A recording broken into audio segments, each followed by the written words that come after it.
एक घटना को याद करते हुए केंद्रीय मंत्री नितिन गडकरी ने खुलासा किया कि एक बार एक नेता ने उन्हें कांग्रेस में शामिल होने की सलाह दी थी, लेकिन उन्होंने ये कहते हुए प्रस्ताव को अस्वीकार कर दिया कि वो पार्टी में शामिल होने के बजाय कुएं में कूदना ज्यादा पसंद करेंगे।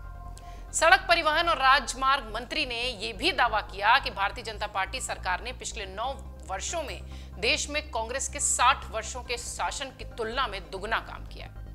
नरेंद्र मोदी सरकार के 9 साल पूरे होने के मौके पर महाराष्ट्र के भंडारा में एक सभा को संबोधित करते हुए गडकरी ने भाजपा के लिए काम करने के अपने शुरुआती दिनों को याद किया, पार्टी की यात्रा के बारे में बताया, कैसे उन्होंने शुरुआत की थी, कैसे वो यहां तक पहुंचे।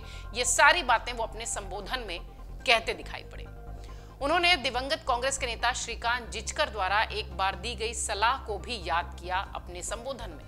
गडकरी ने बताया कि ये उस वक्त की बात है जब मैं छात्र नेता था और तब मेरे एक दोस्त ने कहा था कि तुम एक अच्छे इंसान हो, तुम्हारा राजनीतिक भविष्य अच्छा है, आपको कांग्रेस में शामिल हो जाना चाहिए। इस पर मैंने कहा था कि मैं कांग्रेस पार्टी में शामिल होने की बजाय कुएं में कूदना ज्यादा पसंद करूंगा, क्योंकि मुझे कांग्रेस पार्टी की विचारधारा कतई पसंद नहीं है। गडकरी ने आगे कहा कि जिचकर ने मुझसे कहा था कि आपकी पार्टी का कोई भविष्य नहीं है। इस पर मेरा जवाब था कि मुझे भाजपा और उसकी विचारधारा पर पूरा भरोसा है और मैं इसी के लिए काम करना जारी रखूंगा। नितिन गडकरी ने आरएसएस यानी राष्ट्रीय स्वयंसेवक संघ की भी सराहना की। केंद्रीय मंत्री गडकरी ने आरएसएस की छात्र शाखा अखिल भारतीय विद्यार्थी परिषद यानी एबीवीपी के अपने पुराने दिनों को इस संबोधन में याद किया और लोगों से खूब पुरानी बातें शेयर की। इसके साथ ही खुद में मूल्य स्थापित करने के लिए राष्ट्रीय स्वयंसेवक संघ की उन्होंने सराहना भी की। उन्होंने आगे कहा कि कांग्रेस जब से बनी है कई बार टूट चुकी है। हमें अपने देश के लोकतंत्र के इतिहास को नहीं भूलना चाहिए, हमें भविष्य के लिए अतीत से सीखना चाहिए। अपने 60 साल के शासन में कांग्रेस ने गरीबी हटाओ का नारा दिया। इसी संबोधन में पीएम मोदी की सराहना करते भी दिखाई पड़े नितिन गडकरी। गडकरी ने भारत को आर्थिक महाशक्ति बनाने के अपने दृष्टिकोण के लिए पीएम मोदी की सराहना की। उन्होंने कहा कि देश का भविष्य बहुत उज्जवल है। कांग्रेस अपने 60 साल के शासन में जितना काम नहीं कर पाई है, उससे दोगुना काम भाजपा सरकार ने पिछले 9 सालों में किया। उन्होंने कहा कि कुछ दिन पहले जब वो उत्तर प्रदेश में थे तो उन्होंने लोगों से कहा था कि 2024 के अंत तक यूपी की सड़कें अमेरिका जैसी हो जाएंगी।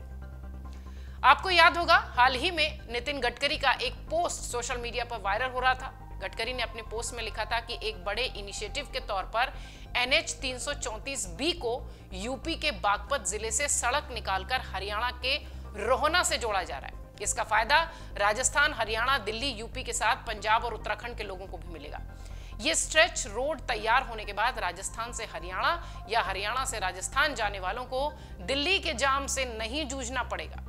उन्होंने अपनी पोस्ट में लिखा था कि ये एक तरह से दिल्ली के बाईपास का काम है, जो कि यूपी और हरियाणा को भी फायदा देगा।